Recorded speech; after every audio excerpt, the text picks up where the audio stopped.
Kasi sa isang panayam, sinabi ni Congressman Erice na pinagsabihan daw siya ni DOTR Secretary Vince Dizon na isi-zero allocate daw siya amid his request na isang proyekto doon sa C3 sa may Caloocan. Well, dito, Yusek, nakakausap niyo ba si Secretary Vince at talaga bang sinabi ni Secretary Dizon yun kay Congressman Erice? Actually po, nung nadinig ko na sinabi po niya yan, na siya daw ay nakausap, na pagsabihan ni Secretary Vince Dizon na siya ay magkakaroon ng zero allocation dahil siya daw ay nakakapanira sa gobyerno dahil sa kanyang mga sinasabi. So, ang una ko pong ginawa ay hindi tayo muna nagbigay ng anumang komento, tinawagan mismo natin si Secretary Vince Dizon at ipinaalam natin kung ano ang tinura nitong si Congressman Erice sa isang panayam. At yan po ay pinasinungalingan mismo ni Secretary Vince Dizon dahil hindi po niya nakakausap si Congressman Erice patungkol sa kanyang pagbibintang. At hindi naman po makakapanira ang mga sinasabi ni Congressman Erice sa pamahalaan, lalong-lalo na kung ito naman ay puro fake news at walang basihan. So, walang magiging dahilan para siya ay katakutan at hindi natatakot ang gobyernong ito sa anumang pagbabatikos. Dahil kung anuman ang mga mensahe ng ating mga kababayan, yan naman po ay tinatanggap at inaalam ng Pangulo para malaman kung ano ang kulang, kung ano ang dapat gawin. Pero yung mga mensahe na walang basihan, hindi po to nakakapanira sa pamahalaan. Hindi to nakakaapekto. Pero dapat po na ituwid dahil mayroon nagmamalaki kung ano-ano ang sinasabi sa pamahalaan, yun pala galing lang sa kanyang sariling bibig na walang anumang ebidensya. Pero sinasabi ni Congressman Erice doon sa interview, Yusek, kung ano lang daw yung sentimiento ng tao, yun lang yung sinasabi niya. For example, sabi raw nung mga sa sentimiento, wala naman daw mangyayari doon sa flood control. Ng mga tao, sabi ng mga tao, pero yun ay ine-air niya lang base na din doon sa damdamin ng mga taong bayan. So, dyan pa lang maliwanag na nung hinanapan natin siya ng ebidensya, ay wala siyang maipakita. Nung hinanapan natin siya ng ebidensya, maliwanag ang kanyang sinabi sa isang panayam sa channel, sa News 5, na sinabi na laglagan, na hindi madidimanda o makakasuhan si Speaker Romualdez at dahil laglagan na. Hindi yun. Maaaring sabihin lamang na base sa sentimiento. I-level up niya ang sarili niya dahil siya isang congressman. So, hindi siya pwedeng iparot lamang kung ano sinasabi ng ibang mga tao na walang basihan. Siya, kailangan ng basihan, kaya natin siya hinahanapan ng ebidensya.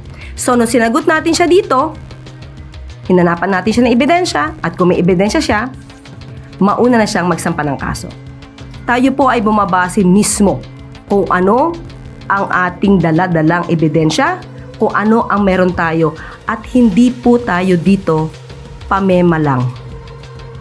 So, yun ang pinaka-importante dito, ebidensya.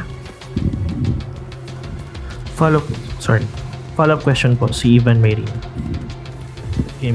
Ma'am, naitanong na po ito sa inyo last week, but I just like to follow up on this.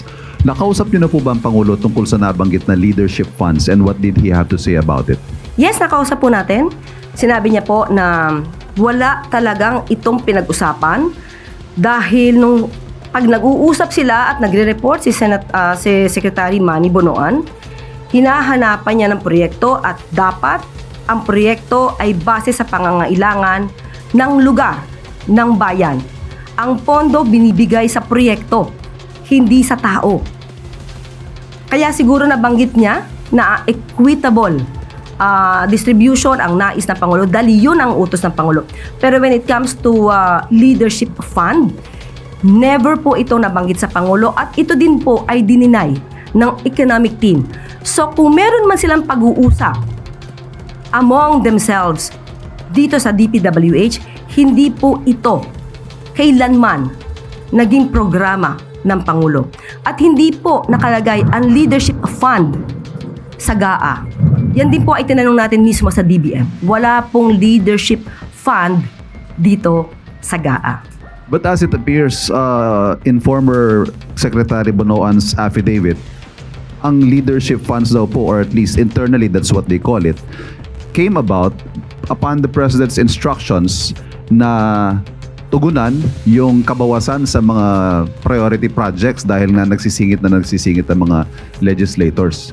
So, are we still saying na hindi ito alam ng Pangulo? Even if it appears, like I said, na ito po ay bunga ng kanyang utos. Yeah, ang utos nga niya ay dapat maging maayos ang lahat ng proyekto. Ayokong sabihin pinagalitan si Secretary Manny Bonoan.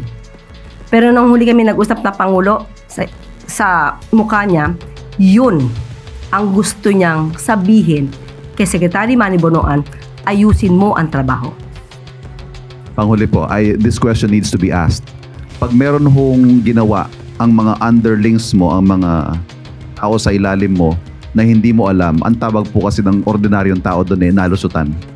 Is this to admit na nalusutan ng Pangulo at least on this particular point? Kaya nga po, ano ang ginawa ng Pangulo nung nalaman niya na may anomalya sa DPWH? Dahil mali na yung report ni Secretary Manny Bonoan, ang ginawa agad ng Pangulo, nagpaimbestiga.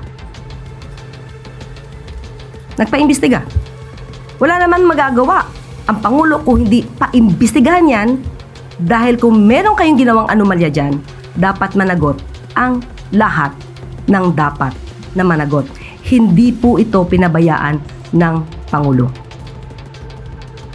Sorry, one final point.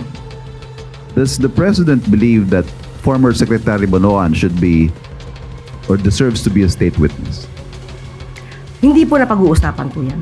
So, depende na po yan sa korte, depende na po yan sa prosecution, sa ombudsman, sa state prosecutors, pero hindi po napag-uusapan ang patungkol sa issue kung kinakailangan maging state witness si Secretary Manny Bonoan. Thank you. Yun na pong huling tanong, Yusek. Back to you. Maraming salamat. Alinsunod sa layunin ni Pangulong Ferdinand R. Marcos Jr. na unahin ang sektor ng edukasyon, naglaan ang Department of Budget and Management ng 9.753 billion pesos sa Commission on Higher Education or CHED upang matugunan ang kakulangan sa pondo ng 108 state universities and colleges para sa free higher education program ng pamahalaan. Galing din ang pondo sa mga pondong nakapaloob sa Fiscal Year 2026 General Appropriations Act at sa Higher Education Development Fund. Ayon sa DBM, sa pangunguna ni Secretary Kim Robert De Leon, ang pondo ay para sa naipong obligasyon mula academic years 2022 to 2023, 2023 to 2024, at 2024 to 2025. Ang CHED sa pamamagitan ng Unified Student Financial Assistance System for Tertiary Education o UNIFAST ang namamahagi ng pondo sa mga kwalipikadong state universities and colleges alinsunod sa umiiral na mga patakaran. Mahalaga ang hakbang na ito ng pamahalaan bilang tugon sa hangarin ng Pangulo na iprioridad ang edukasyon. Ngunit kailangan tiyakin na maingat at responsable ang paggamit ng limitadong pondo ng gobyerno. Bukod sa pagtugon sa ating mga dating obligasyon, inaasahang makakatulong ang financial relief sa SUCs para maponduhan ang academic at research programs, student services, laboratories, libraries at IT resources, classrooms at iba pang learning facilities, medical, dental, guidance, sports at cultural services at iba pang legal at aprobadong university development projects.